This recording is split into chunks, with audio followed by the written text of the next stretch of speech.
This video is part of a webinar series on Hindudvesha, an educational series to explore and expose systemic Hindu phobia.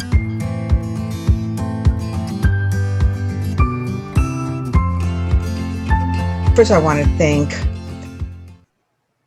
Jai Bansal and the American Hindus Against Defamation and the World Hindu Council and Dharma Civilization for holding this series and for inviting me. I am extremely honored to be part of this. The first slide is not what you typically see in an academic presentation or webinar. Because in that slide, that's my family. On the left is my father holding me when I was born, and my mother in a picture just below. 1 minute, I'm so sorry. And that is in a displaced persons camp in Landsberg, Germany. That's where I was born, and that's where Hitler wrote his book, Mein Kampf, which was dedicated to the fact that no Jewish children would be born.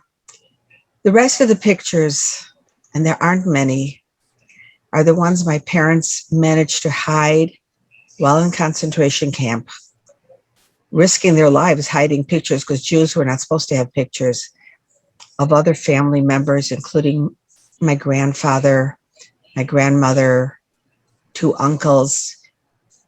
They were among 182 members of my family that were killed in the Holocaust. So this subject is very personal for me. And when I was growing up, my parents and all survivors had a phrase, never again. You believed that never again would the world allow this kind of evil to rise up. Never again. And I believed it until recently. And I see that anti-Semitism is like a virus. It's irrational. It's embedded within DNA. We think it's eradicated. It mutates. It's not a static disease, but it adapts to the environmental circumstances. It invades neighboring organs. It causes metastasis. And because of all these adaptations of anti-Semitism for 2,000 years, it's sometimes difficult to identify. So I'm going to take you on a short journey of what historian Richard Wistrich calls the longest hatred. Next slide, please. First, anti-Semitism about 2,000 years ago, and that is with the early church. The early church had a problem with Jewish people existing in the world because what were we doing here if we didn't accept, if we had our way of believing, our covenant with God? It was an affront to the Christian covenant with God. And we're a terrible annoyance. And they developed themes then that have existed from early Christianity till today, that Jews were responsible for the crucifixion of Christ, omitting the fact that he was a Jew. And so that if Jews were so evil that they killed God, then they deserved every punishment they received. And so in the next slide, we see one of the common themes, and that is the demonic blood libel. That there was a myth that Jews used the blood of Christian children for ritual purposes. In fact, Judaism prohibits us very strictly from consuming any kind of blood whatsoever. But this idea took hold, and it led to inquisitions, expulsions, discrimination against Jews. At that point, It was religious. So the cause was religious, but the cure was also religion. Jews could convert to Christianity. It was a ticket to prosperity. Most refused, some did. And so at that point, when they were no longer Jews, the anti-Semites perhaps could be appeased. We move forward in history to the Enlightenment. Next slide. Now, here's a time, the Enlightenment, where everything should have been so much better. We had secular humanism at the end of the 18th century, ideas that we're going to believe in science over religion, nationalism over feudal states. And we saw here a growth in nationalism, people who shared a language, culture, values, history, they could come together. But then what do you do with the Jews? A nation within a nation. And so there started another anti-Semitic trope. It actually started early in history, but it was picked up then, that Jews are not loyal, that they have dual loyalty, more loyalty to their nation than to the land in which they live, despite all the assimilation and contributions. Also, in the next slide, we see Darwinism. He wrote The Origin of the Species, Natural Selection, Survival of the Fittest. But this new confidence in science unleashed an anti-Semitism not based on religion, but it was racial, genetic anti-Semitism. They misapplied Darwinism to Darwin's theory of natural selection to social Darwinism, thinking some human beings were superior to others. And it's with these social Darwinist theories that were the underpinning of Adolf Hitler and Nazi ideology. And the Nazi message of racial inferiority was in their art, music, theater, books, radio, educational things. You'll see here a picture. It's an image in 1938, and it compares German youth with Jewish youth. And it says, from the face speaks the soul of the race. Now, once it's racial, there's nothing you can do about it. You're stuck with it. You can't change. You're condemned as an inferior race. The next slide. And when it's racial, it's not that only the Jews were seen as lesser human beings, but they were dehumanized. They were made into represented by snakes and spiders and all kinds of low creatures. And here is where there's a strange intersection of Hinduism and what happened to the Jewish experience. The anti-Semites, the racist anti-Semites, came up with the idea of the non-Aryans. They took this, which had a completely different meaning in the Hindu religion, and they portrayed the Jews as non-Aryan, lesser biological beings. They imagined this race that migrated to India and struggled to maintain its purity, its racial theory. And that's later on comes into play with how some people are describing the caste system. Now, in addition to religious and racial, the next slide will tell us economic. In the middle of the 19th century, Russian anti-Semitism began to focus on the economic impact of Jews. It's casting them as representatives of the capitalist system at a time when socialism was beginning to take hold in Russia. Of course, in other places, Jews were blamed for being communists and capitalists at the same time. And then in Europe, between World War I and II, there was a terrible depression. Someone had to be blamed. And so it was a common that there's the Jews control the economy, the media, and all aspects of the world. How do they do this? Next slide. conspiracy, a mass conspiracy theory. 1903, they published a forged minutes of a meeting that never happened, a supposedly secretive Jewish cabal with Jews bent on destruction of the world and domination. This book was called The Protocols of the Elders of Zion. It is absolute ridiculous nonsense. However, it spread and is still spreading and consuming the world. We have it in almost every language. And this conspiracy theory is so great that if you look at the Middle Eastern press, a few years ago, there were shark attacks in Egypt.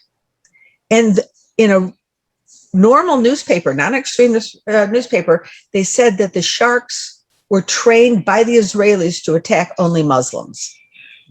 That's how crazy conspiracy theories can get.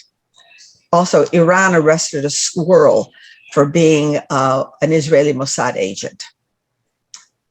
So we have these various themes of anti-Semitism. And the next slide shows us what happens when propaganda meets opportunity. The results of this religious, economic, racial anti-Semitism led to a massacre of 6 million Jewish men, women, and children, and at least 5 million other people. And it was a catastrophe so big that I think for a short time it stunned the world. And no one in polite society would be proudly anti-Semitic.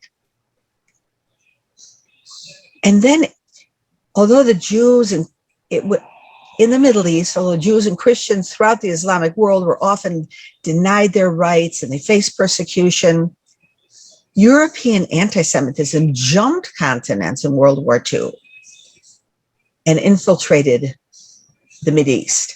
The Grand Mufti of Palestine was a close friend and tie of Hitler. Nazi Germany developed ties with Egypt and other newly created Arab nations. And after the wars, after the World War II, when the Nazis had to run, many ran to the Middle East. And where they brought their media campaigns and anti-Semitic messaging. And so you'll see in Arabic images that are almost identical to what you've seen in the German press. We're jumping ahead, 1967, Six-Day War. Russia, or the USSR at that time, wanted to increase their control of the region in the Middle East, so they provoked a war. They thought Israel would be crushed, and it wasn't really a war only of Israel and its neighbors. It was a proxy war in the Cold War between the US and the Soviet Union. The spectacular success of the Israel strike in 1967 put an end to Soviet plans in 6 short days. Their tanks and their weapons were abandoned in the field. Little Israel destroyed multiple Arab armies that had been supplied and trained by the Soviets. It was a big score for the US. But the Soviets were determined to inflict another form of punishment on the Israelis who had humiliated them in the battlefield.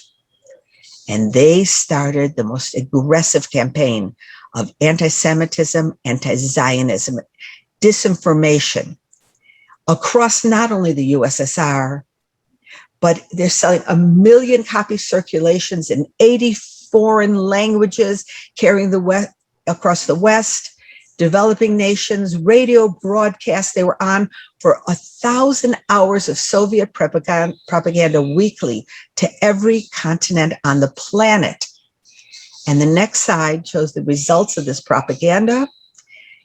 The UN had a meeting on Zionism, and they falsely equated it with racism, Nazism, fascism, genocide, settler colonialism, imperialism, all the things that developing nations don't like, they put on Israel. The next slide. It wasn't so long after World War II, so the Soviets had a little bit of a problem with the Holocaust because they fought the Nazis. So they started a campaign of Holocaust denial, dismissal, and distortion, because they said, no, we're not anti-Semitic. Anytime somebody would say that their propaganda was, they say, oh, these are Zionist tricks or nefarious imperialist schemings. But even there's a publication here by Mahmoud Abbas, head of the Palestinian Authority, in which he accepted this Soviet propaganda and had conflicting lies in the same book. The Holocaust was exaggerated. It was perpetrated by Jews. It wasn't so bad. And it's the Jews who are inflicting it on others.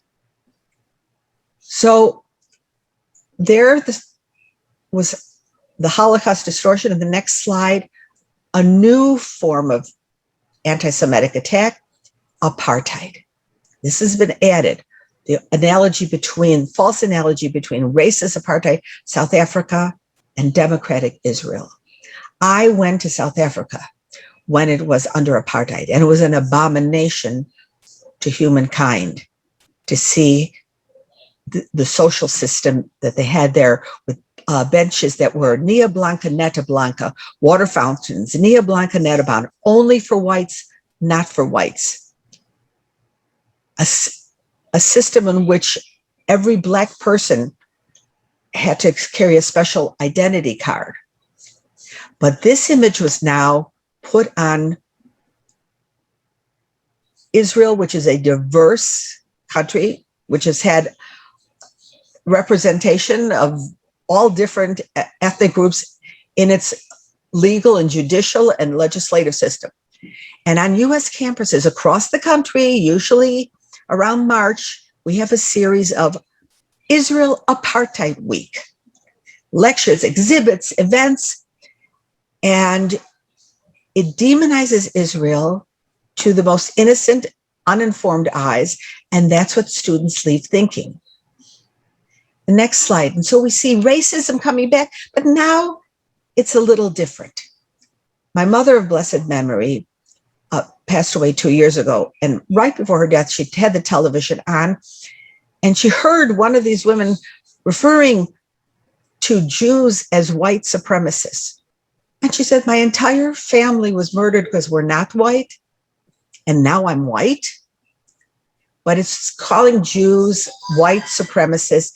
It strips us of our diversity. It takes away the fact that there are Jews from Yemen, Morocco, Iraq, Iran, Turkey, Ethiopia, and India, and many other places.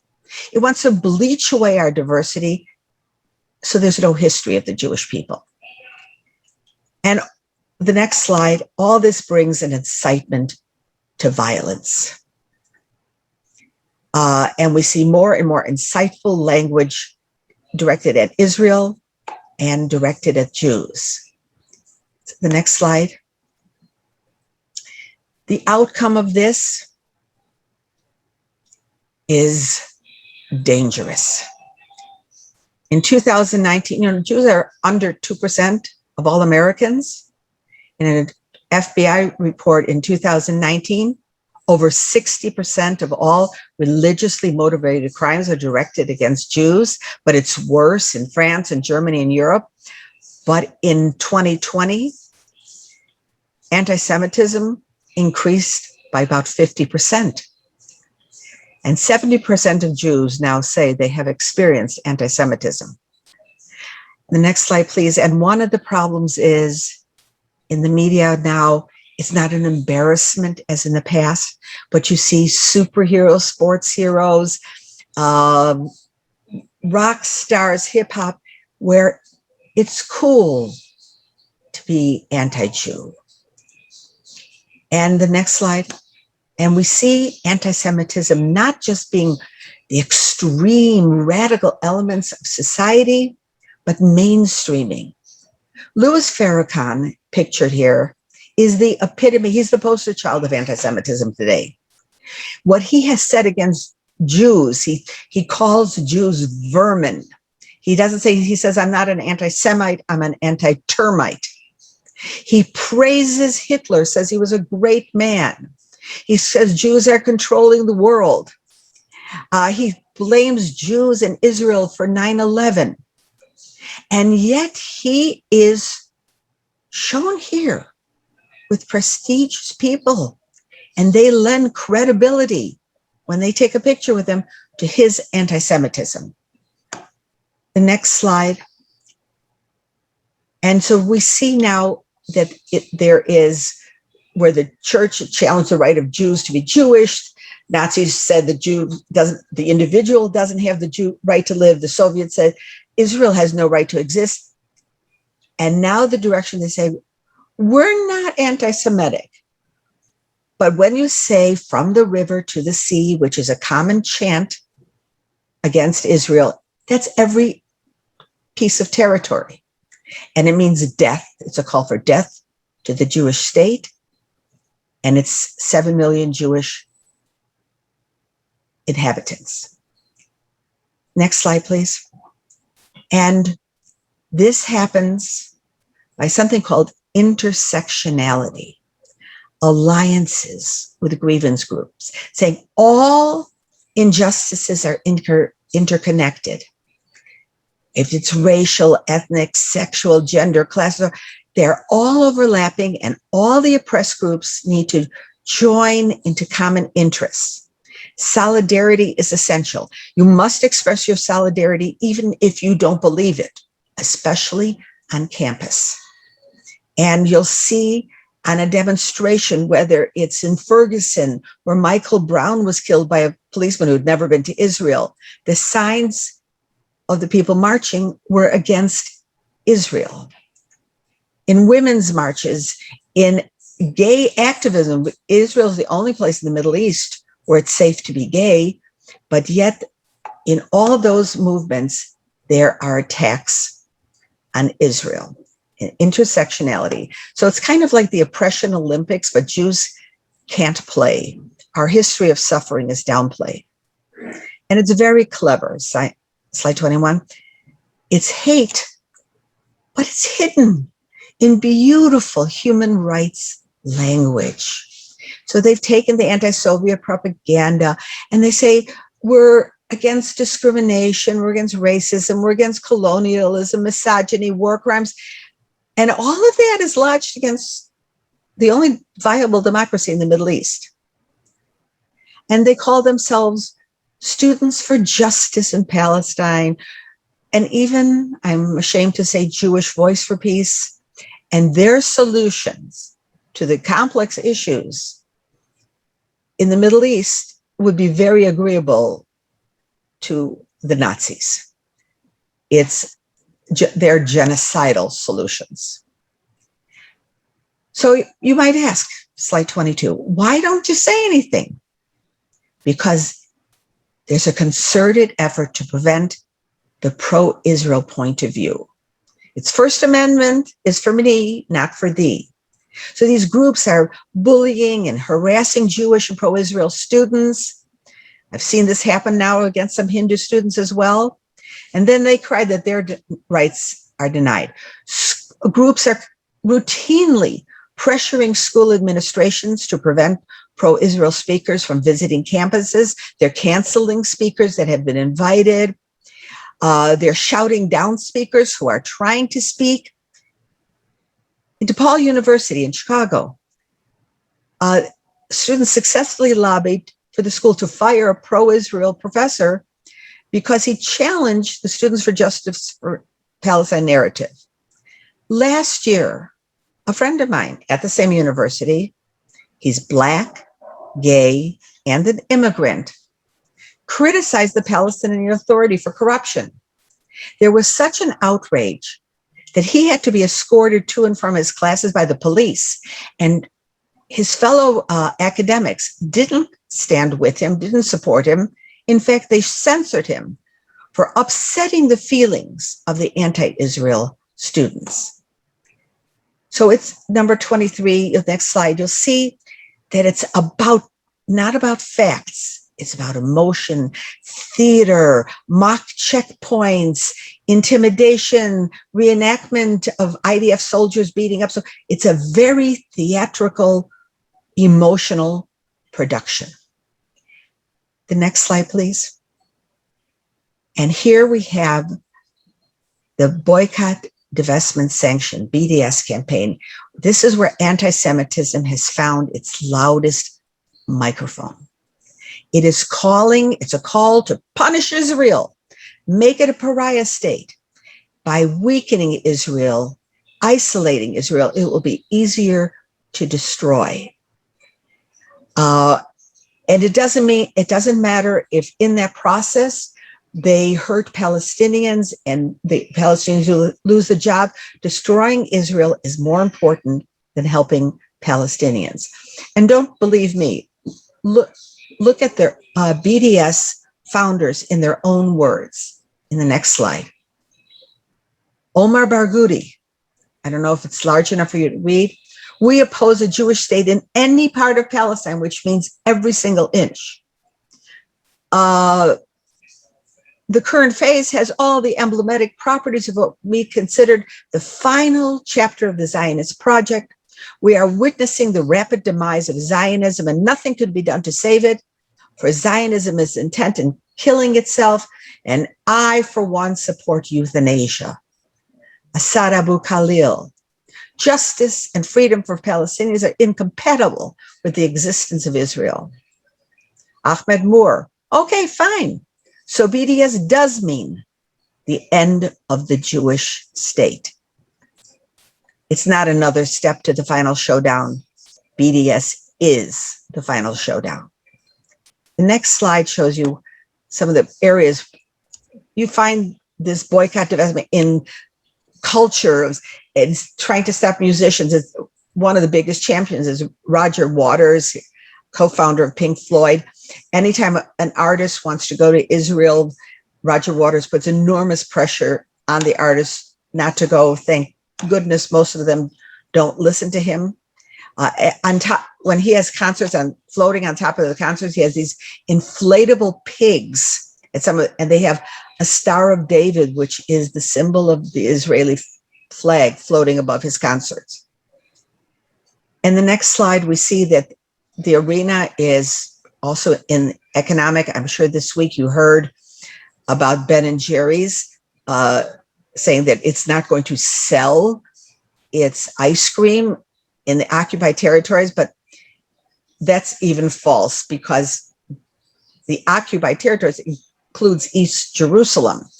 And they were going to ask an Israeli vendor to do a secondary boycott and not sell in other areas of Israel, which is against the law. They knew that by putting out that statement that they are in fact boycotting one country and one country only, and that's Israel. And we see academic institutions, organizations, facts don't matter either. They are issuing resolutions against Israel. Now, something that concerns us all is the new ethnic studies programs. There are committees, they started in California, but now they're all over the country, and they're revisiting social studies curricula, which is great. I think it's wonderful for students to learn about the different ethnic groups that make up this country, except if you look at the model curriculum, only some people get to qualify as ethnic minorities. Jews don't, even if they're Ethiopian Jews. Hindus from India don't. And so there are large components of discrimination in these curricula, and they have to be very carefully monitored. So by this time, I hope I haven't made you all very unhappy and depressed, because my final slide gives us some hope. There are answers. Unity and clarity. When we are doing what we're doing right now, understanding that our similarities far outweigh our differences, when we understand that hate against Jews and hate against Hindus depends on the darkness of ignorance, together we can shine a light and educate people. We have worked together over the past few years. Uh, just a few months ago, the Chicago City Council, and I'm not quite sure why, took up a very anti-Hindu Indian ordinance on the CAA, the citizenship law. It was wrong. It had no place in the Chicago City Council, where they can't afford to pay the electric bill. And we worked together to defeat it. We worked together to get California to make some positive changes in their ethnic studies. We have worked together on a number of different fronts, and that unity is extremely important. And the next thing is clarity. I see that you are putting up a site to address, and I may be saying this wrong, Hindu Vesha. Visha, to address it, because Hindudvesha, yeah. Hindudvesha, because you want people to be clear. Because anti-Semitism so changes and morphs over time, we need to have a clear definition, and that one exists. It is the International Holocaust Remembrance Alliance working definition of anti-Semitism. It has 11 examples. It provides people with guidance so they know what anti-Semitism is when they see it. It was developed by some of the world's greatest scholars on the subject area. It doesn't tell you you can't be anti-Semitic. You can. You can stand on the rooftop and shout out anti-Semitic things, but it makes it clear that I and you have the right to call it out for what it is. And so we have a clear definition so people can't hide and camouflage their anti-Semitism behind other veneers. And so far, 35 democracies have adopted it. It has been on the State Department website for about 10 years. It has been adopted by hundreds of institutions, including the largest imams organization in the world. And so we're asking that all our friends, someplace on your website or on your Facebook page or anywhere, that our friends say, we adopt the IRA, International Holocaust Remembrance Alliance definition of anti-Semitism, so that together we're clear. And despite our challenges, and there are lots, I feel strongly that if the Hindu American and Jewish American communities are united and clear, we will prevail.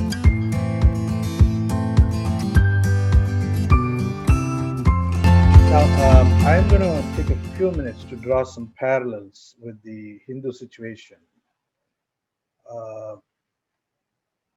So, first of all, just to get everybody on the same page on the terminology, there are two terms that are concurrently in use today. One is Hindudvesha, the other is Hinduphobia. And I want to gently point out where they intersect and how they're different. So, first of all, Dvesha is a Sanskrit word, and phobia is a Greek word. And in a manner of speaking, coining the word Hindudvesha is an act of reclaiming the definition, and not using a foreign definition for that word. But also, there is a significant difference between their connotations. So, for example, Dvesha begins with dislike or hatred and moves towards repulsion and aversion. Phobia, on the other hand, begins with fear or horror, but intersects with Dvesha when it comes to repulsion and aversion. So, in one sense, the two words, insofar as they denote repulsion or aversion towards the Hindus, uh, they share a common substratum. We come at it from different places. Um, you know, it's a good question to ask. Is the world really afraid of the Hindus? Uh, my answer is, doesn't look like it to me. In fact, the a lot of what is going on in Hindudvesha is predicated on the lack of any sort of concern or fear of consequence, simply because the Hindu community is very scattered, very fragmented. Even though it's large size-wise, it is not united at all, and it's not coming together in a coherent way to deal with this issue. So that's my first slide. Now I'm going to trace for you the two sources of Hindu Dvesha. Two sources of Hindu Dvesha. So the first is Christian theology. The second is enlightened modernity. And there is a connection between the two. I'm not going to draw that connection between the two today, but um, they seem to come at it from two different angles. So within the Christian world, the Christian theology, Christianity is the true religion. It has received the word of God, which renders automatically all others as false religions or primitive religions, heathen religions, pagan religions that need to give way to Christianity, meaning they have to accept the word of God, the Christian word of God, and every last Hindu has to convert. And in fact, Hindus need to be saved or emancipated from Hinduism's own devilish, satanic beliefs. And towards this end, there's billions of dollars being poured into India to convert every last possible Hindu. And the economically vulnerable, the poorest regions of India are under relentless attack from a conversion standpoint. The money goes into India to build churches, to acquire land, property, and the conversion machine engine is fully underway in India. The other source of Hindu Dvesha is enlightened modernity. And here is a claim that modernity supersedes tradition. In fact, it must supersede tradition. In fact, the only way of knowing you're modern is that you repudiate tradition. Modernity has no content except that it is against tradition. Now, if you define what is modern, it's a kind of a moving target. What was modern 10 years ago is no longer modern. What is modern today will cease to be modern 10 years from now. So it's a kind of a moving target that continually sets itself apart from what it judges as tradition.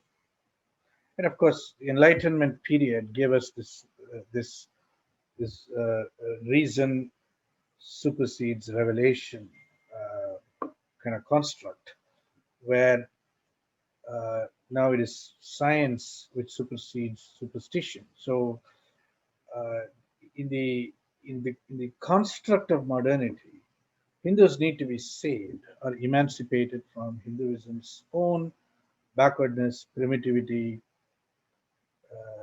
and traditions, which are all deemed automatically backward and primitive.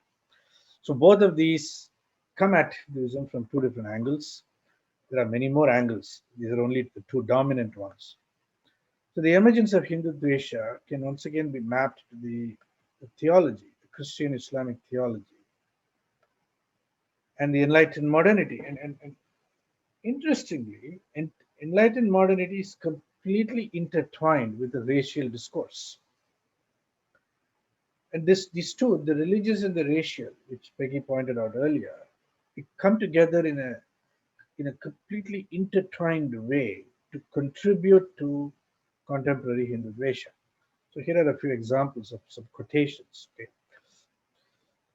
A colonial era example, 1792, Charles Grant.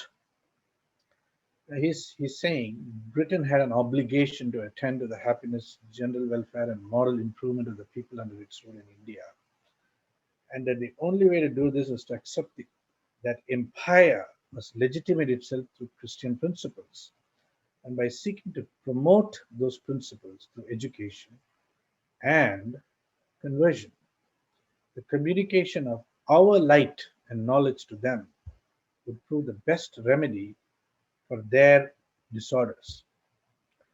Now, it's a remarkable statement, but and what it camouflages is the disorders, their disorders, meaning the disorders of the Hindu world, were in fact inflicted upon them by the British.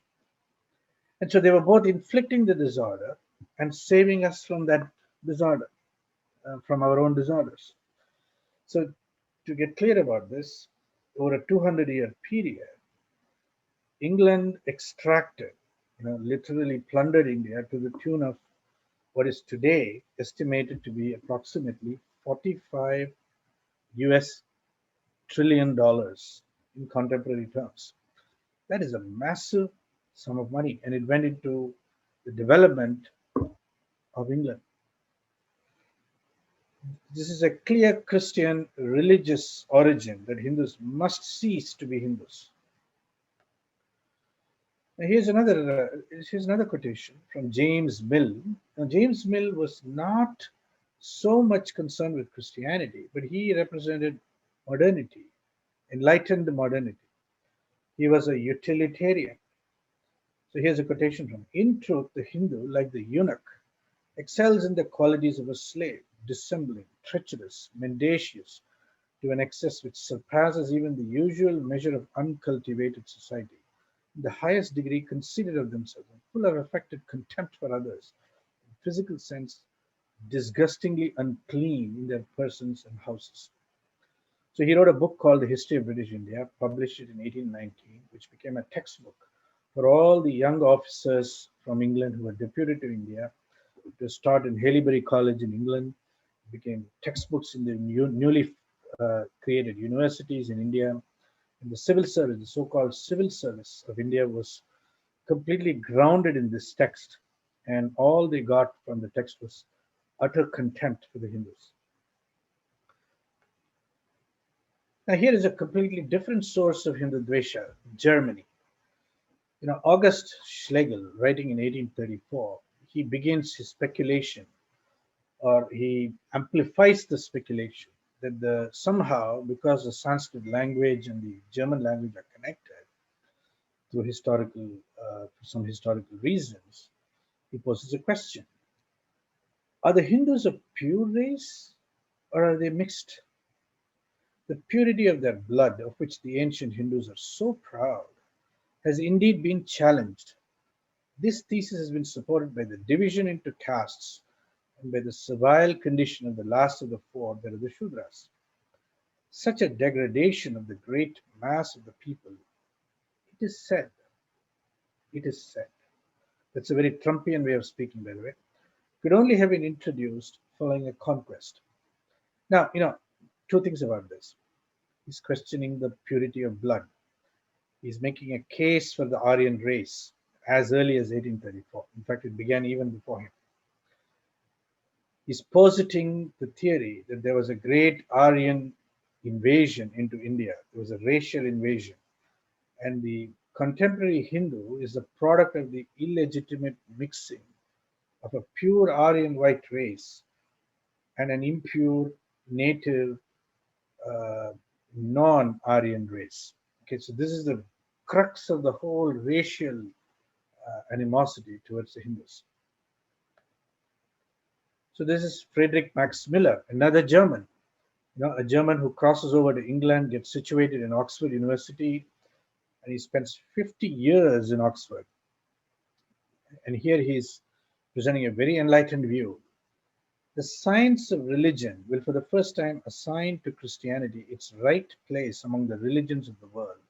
It will show for the first time fully what was meant by the fullness of time.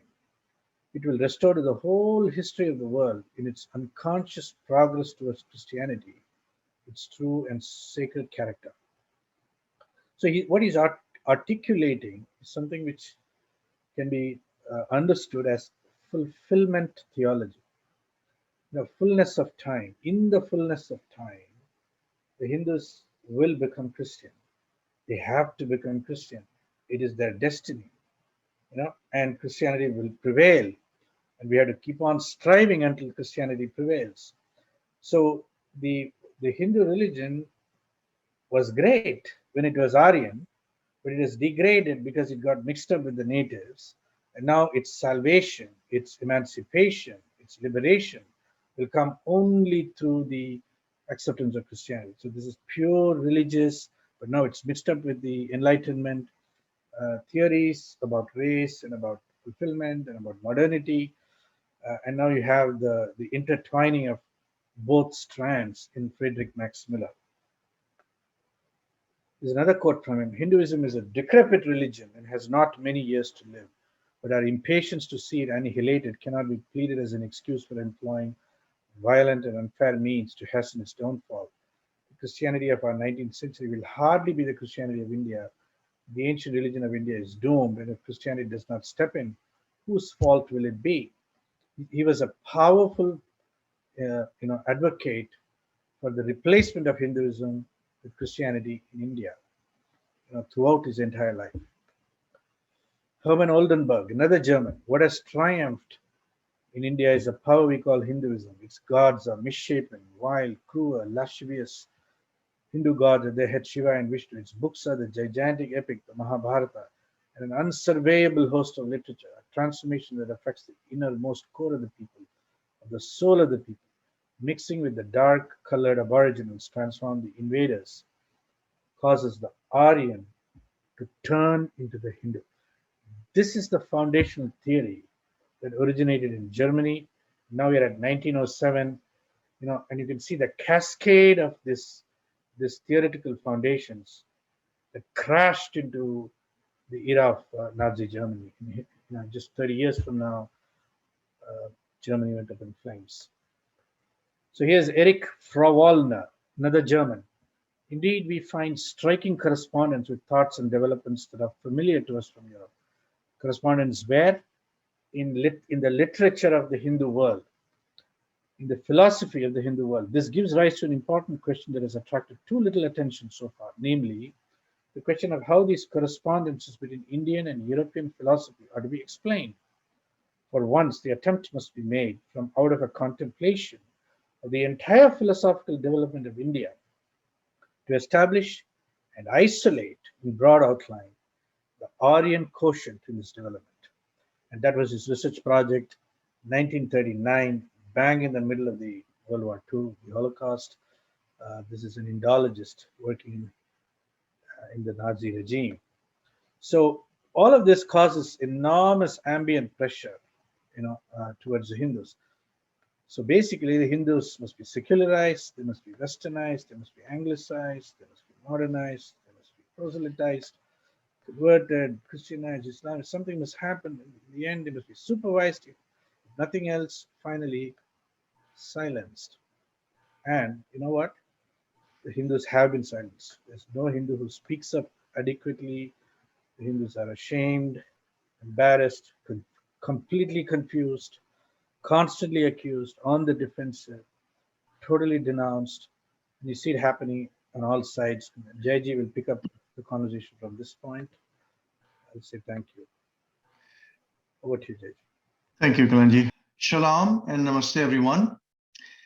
Our guest speaker, Peggy, has very eloquently described the kind of hateful narrative the Jewish community has been enduring for many, many centuries.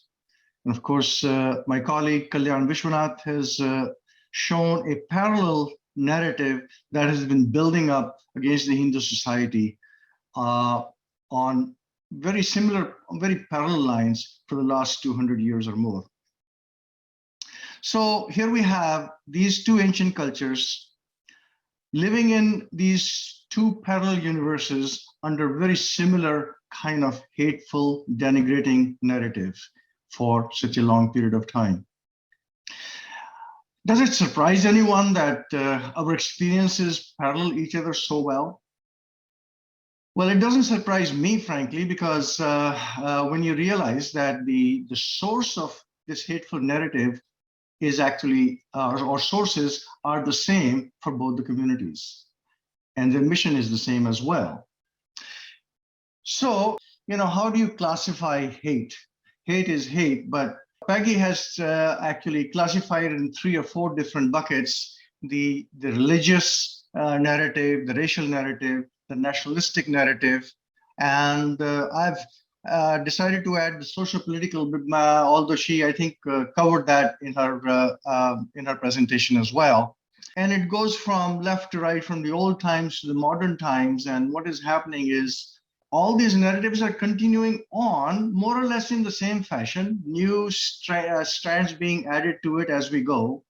And this is increasing both in loudness as well as in shill.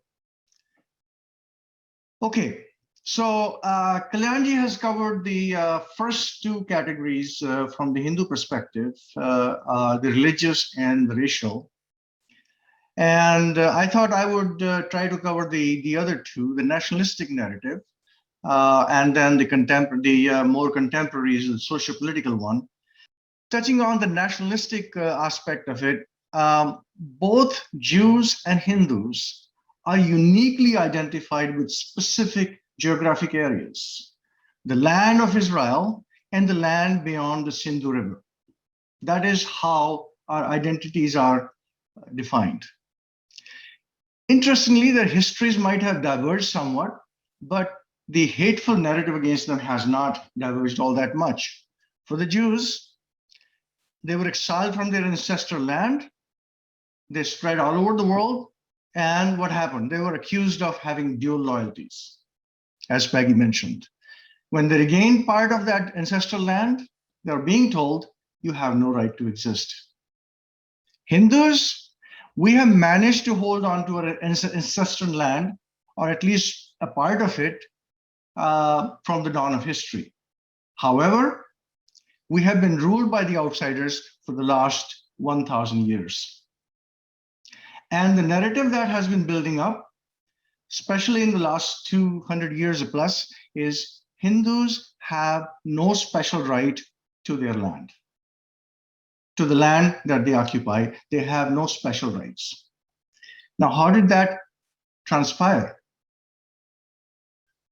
To make something happen, to destroy a society, you have to create a false narrative. You have to corrupt their history. And how the history was corrupted? They brought in this abomination called the Aryan invasion theory. Built it out of thin air. It's been discredited thoroughly with modern evidence, but it continues on for those who want to use it to build the false narrative going forward. So it was like a Swiss Army knife. It had multiple angles to it, but Kalyanji has covered some parts of it. So let me just very quickly run through some of the key elements of this Aryan invasion theory. So it involves nomadic invaders from the West who happen to be relatives of the Europeans, the white race. They were far more advanced than the dark natives, and they were the progenitors, the source, the producers of the Vedic knowledge. And they are the ones who actually brought it to this land and imparted to the people who lived there. And finally, they pushed the dark-skinned natives to south of India. So this was nothing but an insidious attempt by the Europeans to impose the white race supremacy over the Hindu heritage. Now, you have met Schlegel in Kalyanji's presentation. I'll just very briefly touch on one of the statements he made, which impinges directly on the subject that I'm talking about. He says, and I quote, "The most ancient testimonies indicate to us Bactriana as the seat of a high civilization. My hypothesis is that the ancestors of the Persians and of the Hindus have thus migrated from there. Those of the European people migrated towards the west and the north." Now, why this hypothesis? Because they simply cannot believe that anything but the white race is capable of producing anything good, anything intelligent. What are the consequences of this? The consequences of this were it normalized the idea that foreigners have been coming to India to civilize the crude and stupid natives. They devalued the native culture by definition, and they established the superiority of the white race. And most insidiously, they planted the seed of north-south divide in the Indian society. And finally, to the more relevant to the point I want to make is they stripped Hindus of the exclusive claim to their native land. All, in India's, well, this land has always been subject to hordes of outsiders coming in. It's more like a train station. People come and people go. Fine, you happen to live there. That's fine. Enjoy the ride, but it's not exclusively yours. That is the narrative. How does that narrative then gets built? Here is Karl Marx, and I quote, "Indian society has no history at all. What we call its history is but the history of the successive intruders. The question, therefore, is not whether the English had a right to conquer India." So that is not even a question. In fact, England has had to fulfill a double mission in India: annihilation of the old society and laying the foundation of a modern Western society in India. Annihilation, destruction of the Indian society. Destroy before you choose to rebuild. Well, the British took it to heart. They certainly did the first part very well. They didn't pay much attention to the second part. Now, Max Muller, he says, India is much riper for Christianity than Rome or Greece were ever at the time of St. Paul. The rotten tree has for some time had artificial spokes. So this now brings us to the modern times, and some of the narratives that you would hear in media, in popular, in social media, and so on and so forth, is India was never a nation until British made it one. India was formed by intermixing of so many races, so therefore Hindus have no special claim to India. And Hindus, because they don't have a special claim to India, they have no right to call it a Hindu nation. And Hindu nation is a threat to minorities. The irony dies 1,000 deaths when you look at fact that 18 Christian states that are declared theocratic Christian states, 23 Islamic states, 8 Buddhist states, and 0 Hindu state. Now let's move into the socio-political narrative very briefly. And it starts with trying to depict the Hindu society as bloodthirsty, violent culture.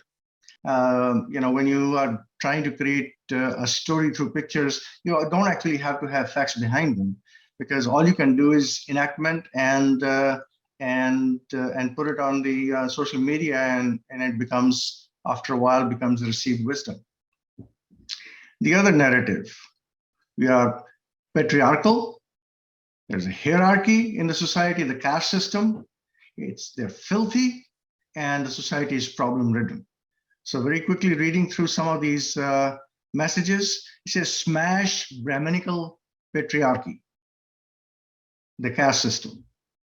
Here is a reporter from I believe she was a reporter for NPR. And she writes on Twitter, if Indians give up Hinduism, they will also be solving most of their problems, what with all the piss drinking and dung worshipping. So we're filthy, we have filthy habits.